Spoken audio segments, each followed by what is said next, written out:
राम राम, नमस्ते, जय हिंद साथियों। मैं पवन कुमार, अपना हरियाणा धमाल यूट्यूब चैनल से। दर्शक साथियों, आज एक बार फिर मैं हूँ गांव बड़म्बा की ऊंची चौपाल के अंदर, जहां बहुत बड़े बड़े फैसले किए जाते हैं, चाहे वो राजनीतिक रूप से हों, चाहे वो सामाजिक रूप से हों। लेकिन आज एक बार फिर इस चौपाल में आने का औचित्य, इस न्याय के मंदिर स्वर्ण मंदिर में आने का औचित्य क्या है, वो भी दर्शक साथियों मैं आपको बताऊंगा। इस चौपाल के अंदर एक बहुत बड़ा जो सामाजिक कार्य है, जिसे मैं ये कहूँगा सबसे बड़ा धर्म, शिक्षा की अलख जगाने का धर्म जो यहाँ पर किया जा रहा है। आप मेरे पीछे देख रहे होंगे, अंदर बच्चे बैठे हैं और टीचर उनको पढ़ा रहे हैं। आखिर मामला क्या है दर्शक साथियों, आपको बताना चाहूँगा। पूरे गांव बड़म्बा में जो ये ऊंची चौपाल को क्यों चुना गया है, ये भी मैं आपको बताता हूँ। यहाँ पर जो बच्चों को परीक्षाओं की तैयारियां कराई जाती हैं, जो कि फ्री ऑफ कॉस्ट हैं, और यहाँ जो टीचर हैं वो भी वेल एजुकेटेड टीचर हैं, और जो बच्चे लगातार आकर परीक्षाओं की तैयारियां करते हैं, चाहे वो 10वीं का बच्चा हो, चाहे वो 12वीं का बच्चा हो, या फिर ग्रेजुएशन लेवल का जो बच्चा हो, बड़े लेवल की परीक्षाओं की भी तैयारियां यहाँ करवाई जाती हैं, और वो भी फ्री ऑफ कॉस्ट। हाल फिलहाल में जो तैयारी चल रही है, वो बच्चे जो अंदर बैठे हैं, मैंने उनसे बात करके भी देखी है, जो जवाहर नवोदय विद्यालय के एडमिशन के लिए बच्चों को पढ़ाया जा रहा है, फ्री में शिक्षा दी जा रही है। ये जो शिक्षा देने का कार्य है, अनिल कुमार भाई, अनिल राठी जी जो इसी गांव से हैं, वो इस तैयारी के अंदर इन्वॉल्व हैं। वो बच्चों को पढ़ाने के लिए उन्होंने यहाँ पर अध्यापक की व्यवस्था की है, और अन्य सुविधाएं जो देने का काम कर रहे हैं वो अनिल राठी कर रहे हैं। आइए मैं आपको टीचर से मिलवाता हूँ जो उन बच्चों को पढ़ा रहे हैं। आखिर उनका मोटिव क्या है, आइए अंदर चलते हैं।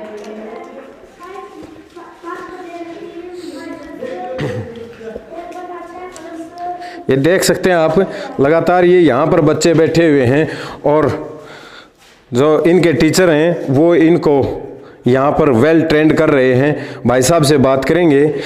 नमस्कार जी भाई साहब। नमस्कार जी। क्या नाम है भाई साहब? विकास। विकास भाई, आज बच्चों को जो तैयारियाँ की जा रही, करवाई जा रही हैं, वो किस प्रकार की तैयारी है जी? ये तैयारी यहाँ पे थोड़ा नवोदय की करवाई जा रही है। उनका पेपर है शायद 29 मार्च का यहाँ पेपर है जी। तो उनकी तैयारी पिछले 1 महीने से चली हुई है, और हम चाह रहे हैं कि बच्चों का नवोदय में सिलेक्शन हो जाए, उनका भविष्य सुधर जाए।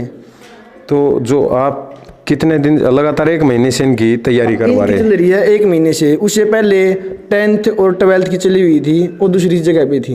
नहीं, वो किस प्रकार की तैयारियां थी? तैयारियां तो जी, जो पेपर मतलब एक तो होता है कैंपेटिव, एक होता है जैसे हमारा बोर्ड के पेपर होते हैं, तो उस टाइप से उनकी तैयारी चल रही थी बोर्ड परीक्षाओं की। दर्शक साथियों, आपको बताना चाहूँगा, एजुकेशन सर की जो एजुकेशन है, सर एक बार एजुकेशन बता दीजिए अपनी। सर मैं MSc मैथ हूँ, और मैंने B.Ed भी की हुई है, और मैं हाल में स्कूल के अंदर पढ़ाता भी हूँ। अच्छा, यहाँ पर आपको किसने कहा कि इस तरह की व्यवस्था जो करी गई है, किसने कहा आपको यहाँ पर बच्चों को आइए और वेल एजुकेशन दीजिए? जी, एक मेरा बड़ा भाई है अनिल, पड़ोसी कह लो या भाई कह लो, उसने मुझे कहा, मोटिवेट किया कि बच्चों का गांव के अंदर ऐसा करना है।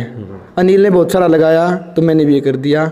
अनिल का अभी भी मेरे ऊपर साथ है, हाथ है, और खर्चा भी कर रहा है मेरे ऊपर। जो बोर्ड वगैरह है या फिर और कुछ है, सारा अनिल ने किया है, और मुझे तो बस अनिल ने मोटिवेट किया था। तो बच्चों की तैयारियां जो आज आप पिछले 1-1.5 महीने से करवा रहे हो, इन बच्चों की जो जवाहर नवोदय विद्यालय की, तो किस प्रकार का रिजल्ट आपको बच्चों के अंदर दिखाई दे रहा है? रिजल्ट तो जी मुझे दिख रहा है, बच्चे सभी अच्छे तैयारी भी कर रहे हैं, तो लग रहा है शायद ये नवोदय का कर भी लेंगे। अगर किसी का मान लो नहीं होया तो ट्यूशन है, लगातार जारी रहेगा। कितने बच्चे हैं लगातार फिलहाल की क्लासेज में? जी, अब हमारे पास 15 बच्चे हैं। अच्छा, तो क्या उम्मीद करते हो 15 में से कितने बच्चों का सिलेक्शन हो जाएगा? जी, पहले तो नहीं कह सकते, लेकिन उम्मीद तो मेरी 15 की है। मतलब चाहता हूँ कि 15 का हो जाए।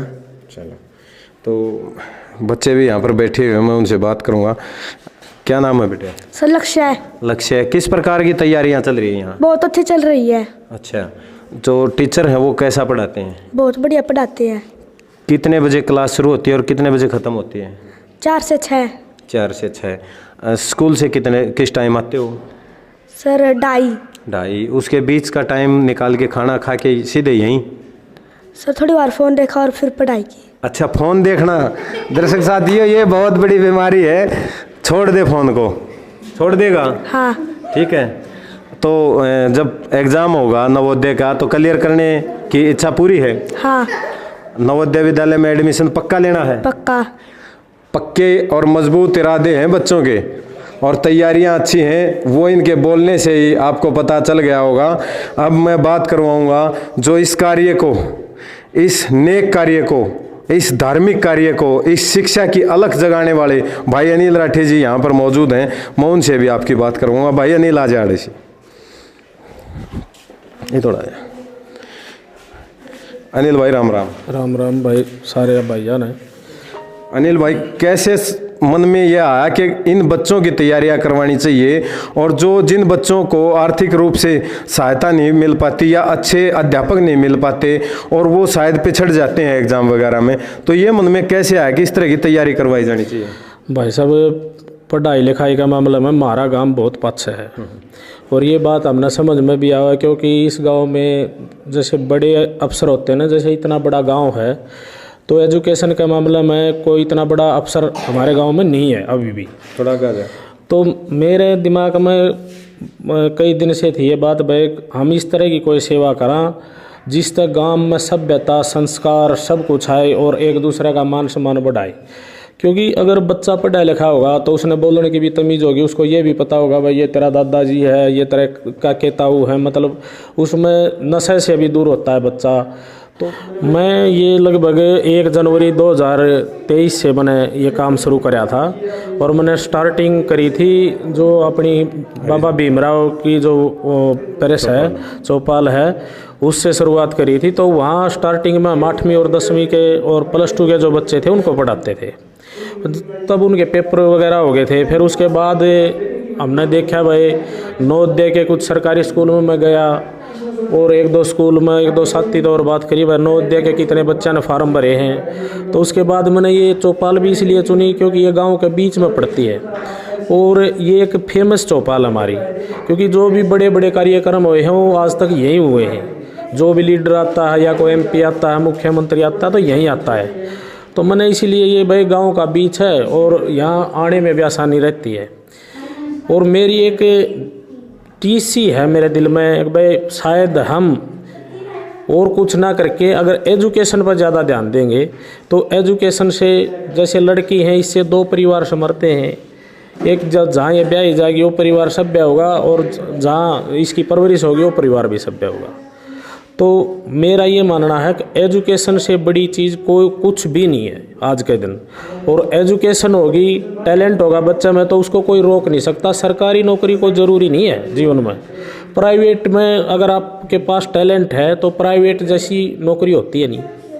बिल्कुल। सरकारी में तो आप ये मान के चलो आप फॉर्मेलिटी करते हो, लेकिन प्राइवेट में आपको जितना टैलेंट होगा इतने ही आपको ज़्यादा पैसे मिलेंगे, निखार के साथ। निखार के साथ, ठीक है। और सुविधा भी वो ज़्यादा देते हैं।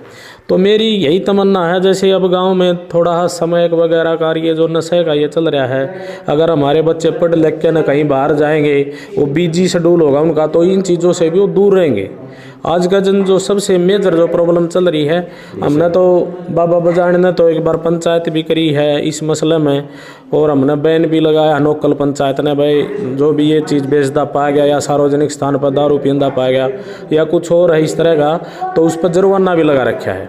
और मेरी तो पूरे गांव से अपील है भाई इस तरह का कदम आप भी उठाओ, ठीक है। इसमें हमारी नस्ल खराब होने लग रही है। ये नहीं है भाई, ये तो समय वगैरह के तो ऐसे आदी हो रहे हैं लोग, उनको ये नहीं पता होता है कि भाई तुम क्या कर रहे हो क्या नहीं कर रहे हो, वो तो पागल हो जाते हैं। और इन चीज़ों से बचो। मेरी तो सभी से गाँव वासियों से एक हाथ जोड़ के प्रार्थना है भाई अपने बच्चों ने पढ़ाओ, इस तरह बड़ी कोई भी चीज़ नहीं है धरती पर। तो अनिल भाई, जैसे अब जवाहर नवोदय की तैयारी पूरी हो जाएगी तो आगे का जो कदम क्या रहेगा जो बच्चों को लेकर? आगे का हमारा कदम ये है कि भाई हम परमानेंट यहाँ एजुकेशन रखेंगे। आगे कोई भी भाई किसी तरह की भी तैयारी करना चाहता है, किसी तरह की भी, हम उसकी तैयारी करवाएंगे और उसका पूरा सहयोग करेंगे हर मामले में। और अगर टीचर की कोई आवश्यकता होगी और आवश्यकता होगी 2 की 4 की 6 की 8 की 10 की तो कोई दिक्कत नहीं है, हम वो सारी चीज़ अवेलेबल करवा के देंगे। बस बच्चे हमारा साथ दो, गांव वाले हमारा साथ दो। और मेरी एक हाथ जोड़ के और भी प्रार्थना है मेरे गाँव वासियों से, भाई अगर मेरे गाँव का कोई भी आदमी, बुजुर्ग, बड़ा, छोटा बच्चा, माता बहन, अगर कोई इस मामले में हमारे को कोई सलाह भी देना चाहता तो सलाह भी दे सकता है। बिल्कुल। हम उसके साथ बैठ के विचार भी करने तैयार हैं। और इसमें हम तो ये कहेंगे भाई ये मेरा कोई पर्सनल मामला नहीं है, और इसके साथ मैंने एक समिति बनाई है जिसका नाम बड़म्बा सर्वजातीय सम्मान समिति है, उसके सौजन्य से मैं ये काम कर रहा हूँ। और मेरी यही तमन्ना, आखिर में फिर मैं यही बात कहता हूँ भाई अगर किसी ने पीएन भी लगना है ना, किसी प्राइवेट आदमी के पास भी, अगर वो पढ़ा लिखा होगा तो उसने पानी पियाने का ढंग, चलने का ढंग, बोलने का ढंग अच्छा होना चाहिए, ताकि उसको पैसे भी उस हिसाब से मिलते हैं। फिर अगर आप एक मोलड ने पीएम ला लो आप, या ड्राइवर लगा लो, वो अगर बोल रहे और डालगा तो उसने कई दिन नहीं रख सकता। और अगर एक सभ्य आदमी पढ़ा लिखा होगा तो उसने बोलने का तरीका होगा तो उसको मालिक भी ये कहता है भाई तेरे मैं 2000 रुपये और बढ़ा दूंगा, लेकिन तने जाना कहीं नहीं है, तने मेरे पास ही रहना है। तो यही है कि एजुकेशन ही सबसे बड़ी चीज़ है। चलो अनिल भाई ने बता दिया, बहुत सारी बात बता दी। बच्चे लगातार यहाँ पर शिक्षित हो रहे हैं और फ्री ऑफ कॉस्ट शिक्षित हो रहे हैं। और मैं धन्यवाद करना चाहूँगा अनिल भाई को कि इस तरह की मुहिम को आगे बढ़ाने में वो लगातार पुरजोर कोशिशें करे हुए हैं। और सभी ग्रामवासी, बड़म्बा गांव के जो निवासी हैं, मैं उनसे अनुरोध करूंगा कि अपने बच्चों को ऊंची चौपाल के अंदर हर प्रतियोगिता की परीक्षा की तैयारी करने के लिए यहाँ पर भेजें। जैसा कि अनिल भाई ने बताया है कि आपके लिए अच्छे अच्छे अध्यापकों की व्यवस्था होगी, और अन्य जो कमियाँ, किसी के पास आर्थिक रूप से कमी होगी तो उस कमी को भी पूरा किया जाएगा, किसी के पास पुस्तकों की कमी होगी तो उसको भी पूरा किया जाएगा, हर कमी को पूरा किया जाएगा। एक बार फिर मैं धन्यवाद करूंगा अनिल भाई का, और उम्मीद करूंगा कि बच्चों के भविष्य को उज्जवल बनाने के लिए लगातार आप इस तरह के कदम उठाते रहेंगे। आप सबका बहुत बहुत धन्यवाद। जय हिंद, जय भारत।